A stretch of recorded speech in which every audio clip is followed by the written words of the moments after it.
ये जो reserve seat जिस पे डिस्प्यूट आ गया अप टू दिस, कितनी है वो? जी सर, कितनी रिजर्व सीट है जिस पे डिस्प्यूट है? 266। नहीं भाई, इतनी ज्यादा पे नहीं। नहीं, प्रोवेंशियल हमारे को पास मिला है के, सर। प्रोवेंशियल को मिला के इतनी है सर, प्रोवेंशियल को मिला के इतनी है सर। आपकी कितनी बन रही है उसमें, जो हिसाब लगा के बैठे हैं आप? 39। ये सबकी सब हमारी है, हमारी तो रोकी है। कितनी इनके कहने के 266 इन टोटल है, प्रोविंशियल असेंबलीज को मिला के। अलग कर लेना। 39 इनके मान लिए, इनको नोटिफाई कर दिया ना 39 पे? बिल्कुल। वेबसाइट पे पोस्ट हो गया था वो, नोटिफाई कर दिया आपने इनको? जी सर।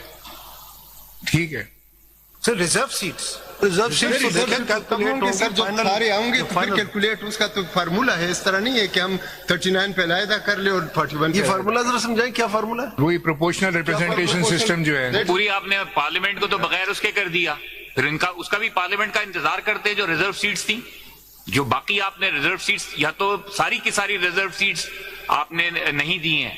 अगर दी हैं तो आप ये बताइए कि आप उसका इंतजार क्यों नहीं करा आपने? ये पूरा डिसाइड हो जाता। औरों को तो दे दी, उसी में फाइल की है सर। नहीं ये देखिए, अगर आप जो आप आर्ग्यूमेंट कर रहे हैं तो आपका आर्ग्यूमेंट तो ये होना चाहिए ना फिर। देखिए दो मुख्तलिफ बातें ना, एक तो प्रोपोर्शनल रिप्रेजेंटेशन सिस्टम के ऊपर जिसकी जितनी सीटें हैं आपने उसको दी हैं, जिन्होंने जीती हैं। चले आप पीपल्स पार्टी हो गई, नून लीग हो गई, इनको दिया आपने प्रोपोर्शनल रिप्रेजेंटेशन सिस्टम में। ये जो झगड़ा हो रहा है, जो हमारे पास आया वो लेफ्ट ओवर सीट्स का आया, कि जो के बच गई, ठीक है, जो नहीं गई वो दोबारा से रीडिस्ट्रीब्यूट होंगी ना। अभी मामला जो पहले आप दे चुके वो तो आप दे चुके ना सबको रिजर्व सीट। अब जो ये लेफ्ट ओवर सीट्स हैं इनको दोबारा से आपने करना है प्रोपोर्शनल रिप्रेजेंटेशन सिस्टम के तहत। जी सर, यही बात है ना। थोड़ा सा आप फैक्ट्स आप नहीं बता रहे, बची नहीं थी सीट, ये सीट डिस्ट्रीब्यूट हो गई थी।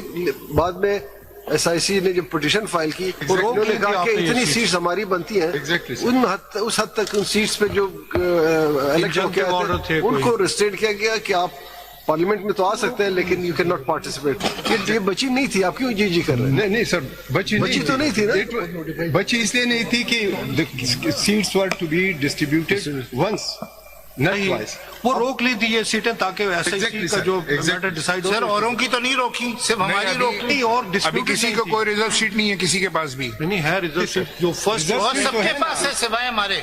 एक मिनट ना, सबके पास है सर। भाई सुनने तो दीजिए जवाब। आपने बोला वो वहां से उठ के आ गया, let him thank you sir, thank you. हाँ, अभी रिजर्व सीटें आपने जो दी हुई है किस किस के पास हैं? 80 सर बाकी सबके पास है। ये जो रिजर्व सीट जिस पे डिस्प्यूट आ गया अप टू दिस, कितनी है वो? जी सर, कितनी रिजर्व सीट है जिस पे डिस्प्यूट है? 266। नहीं भाई, इतनी ज्यादा पे नहीं, प्रोवेंशियल हमारे को पास मिला है के, सर। प्रोवेंशियल को मिला के इतनी है सर, प्रोवेंशियल को मिला के इतनी है सर। आपकी कितनी बन रही है उसमें, जो हिसाब लगा के बैठे हैं आप? 39। ये सबकी सब हमारी है, हमारी तो रोकी है। कितनी इनके कहने के 266 इन टोटल है, प्रोविंशियल असेंबलीज को मिला के। अलग कर लेना, कौमी असेंबली और सूबाई असेंबली को अलग कर लेना। जी, कौमी assembly is 60 and 10 sir, national assembly is 60 and 10 as per ratio of 39। नहीं वो फिर मेरे तकरीबन आधी हो जाएंगी अगर 70 को आधी कर दें तो वो भी नहीं मिली। 22-23 में थी ऑलमोस्ट 22। जी जी जी जी, वो भी नहीं थी सर। ये तो सर ये प्रैक्टिस नहीं होनी चाहिए कि एक पार्टी डिफाई कर सकती है 1 साल ऑर्डर और फिर आके आपके सामने ये कहे कि हम रिव्यू हमने दाखिल कर दी है, हम जो है इम्प्लीमेंट नहीं करेंगे जजमेंट। वो भाई इम्प्लीमेंट कर दें, अगर आपका रिव्यू अलाउ होता है रिवर्स कर दें सब। चले अभी तो फाइनल पे आप जा रहे हैं ना, फाइनल कीजिए इसे बजाय इसका नोटिस तो लें सर, नोटिस डिफाइंस। मगर उस पर रिव्यू नहीं है ना, 39 पे तो रिव्यू नहीं है। वो 39 की बात है, that is minority view. 39 notified कर दिए ना उन्होंने, वैसे कर दिया इनकी बेसिस। Once notified then what about reserve seats? और 70 नेशनल असेंबली की हैं। बिल्कुल जी सही कह रहा हूं ना। चले फैसल आप, वो भी सर रिव्यू पेंडिंग है हमारा। ठीक है, जो डिस्प्यूटेड मैटर, रिव्यू पेंडिंग का ये मतलब तो नहीं कि judgement implement. Is there any stay? 39 की हद तक is there any stay order? That review is pending sir, और हमने क्लैरिफिकेशन भी सीखी हुई है, उसमें एक डेवलपमेंट है, लॉ आ गया। रिव्यू पेंडिंग है भाई सर। रिव्यू जो बैरिस्टर तैमूर असलम साहब ने फाइल किया था उसमें हमने जो 14 नो वाले ऑर्डर के खिलाफ, वकील साहब ने कोई आर्ग्यू नहीं किया। वो तो बैठ गए कि जी मैं अडॉप्ट करता हूँ बस, तो उनको बताना वो चाहिए रिव्यू कौन भी सी पेंडिंग है और review है, क्लैरिफिकेशन किस सीआर में भी order के हमारी खिलाफ पेंडिंग है। माइनॉरिटी के खिलाफ है, मेजोरिटी के खिलाफ है, वो कहीं नहीं, जाके पीछे बैठ गए वापस। सो ग्रांटेड सर, ये तो बहुत ही पहले आप अपना देखिए सर, कंप्लीट क्यों कीजिए। कर नहीं सकते क्योंकि सर एक लॉ बीच में आ गया था वो तो आपने आर्ग्यू भी नहीं करा और आपके रिकॉर्ड की बेसिस पर वो एफिडेविट भी बने थे। लॉ रेट्रोस्पेक्टिव चला गया था जिसने नलीफाई किया था। आपके ही कारनामे थे हम वो तो सारे। इसीलिए सुप्रीम कोर्ट के पास आ गए थे। ठीक है, बैठिए बैठिए जी फैसल, कंप्लीट योर। सर ये बात तो शुरू में ही पॉइंट आउट की थी जस्टिस कि जजमेंट तो इम्प्लीमेंट करें सर। लेकिन फिर वो स्टे भी है इसमें, उन चीजों में चले सर जाएंगे। और जितने भी प्राइवेट सिटीजन्स के खिलाफ जजमेंट होती है आप कहते हैं इम्प्लीमेंट करें, रिवर्स होगा तो आप फैसल कंप्लीट। सर ये तो बड़ी गलत, ये तो डिस्क्रिमिनेशन है सर कि हुकूमत है तो वो जजमेंट इम्प्लीमेंट भी ना करे सर। अच्छा हुकूमत की अब चले। I leave it to your lordship, I leave it to your lordship. There has to be some dignity to the Supreme Court orders, sir. आप चलाएं प्लीज करें Sir. देखिए ये तो आर्ग्यूमेंट्स आपके इंटरप्ट करते हुए जस्टिस हसन साहब ने ये कहा है ना, तो then you shall not be annoyed. Continue your argument. I'm not annoyed, sir. I'm worried about the future of the Supreme Court when its judgments are defied by the ECP, sir. That is what worries me. Case क्या है sir? हार जाएंगे कोई बात नहीं. It's not an issue. What will remain is the Supreme Court and the dignity of its orders, sir. That is important. Defy हुए हैं जी? कुछ गलतियां यहाँ से भी होती हैं. नहीं सर. आप लोगों की कोई गलती नहीं था. उस वक्त भी डिफाई हुआ 3-4 और 4-3 के चक्कर में. हाँ सॉरी जी मालूम है ना? इसमें तो नहीं था, ये तो क्लियर था सर. इसमें तो दो क्लैरिफिकेशन. अगर सब क्लियर होता ना तो वो भी इलेक्शन वक्त पे हो जाते हैं. जी आई एग्री.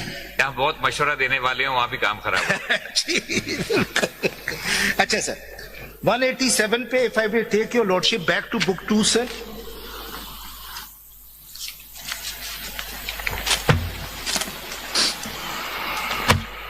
अगर मैं प्लीज आपको इंडेक्स से बस बता दूं. जी ठीक है ना.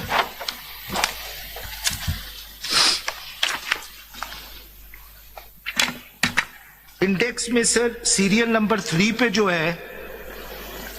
कौन सी बुक में सर ये बुक 2 जो है मोटी वाली जो है. What do you mean by मोटी वाली? Huh? Sir, there's a fact. Sir, there's a fact book, sir. I'm sorry, that's the only description. This is an interesting case. This is what is sacked employee. Ji sir. इसमें भी 187 के powers exercise किए हैं sir. To give benefit to non-petitioners. और इसमें तो without reviewing the judgment.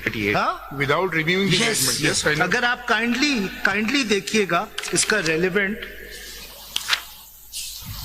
Sir page 79 para 41. इसमें minority भी बड़ा इंटरेस्टिंग है. जी सर आपकी निगाह जो है ना मैं वो छुपा के रख रहा था. नहीं वो छुप नहीं सकता. एक उंगली से आप धूप को नहीं छुपा सकते. वैसे मैं बताऊं वो भी अच्छी. जी पेज 79 सर.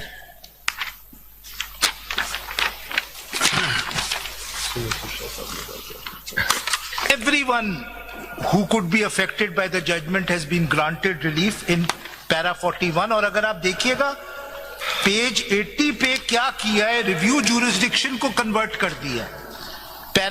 पेज 1733 पेज 80 जो पेपर बुक का पेज है. We convert these review proceedings. Review थी filed under article 188 of the Constitution. का कौन सा पैराग्राफ पढ़ रहे हैं? सर मैं रोमन 1 के ऊपर पढ़ रहा हूं. ओके जी.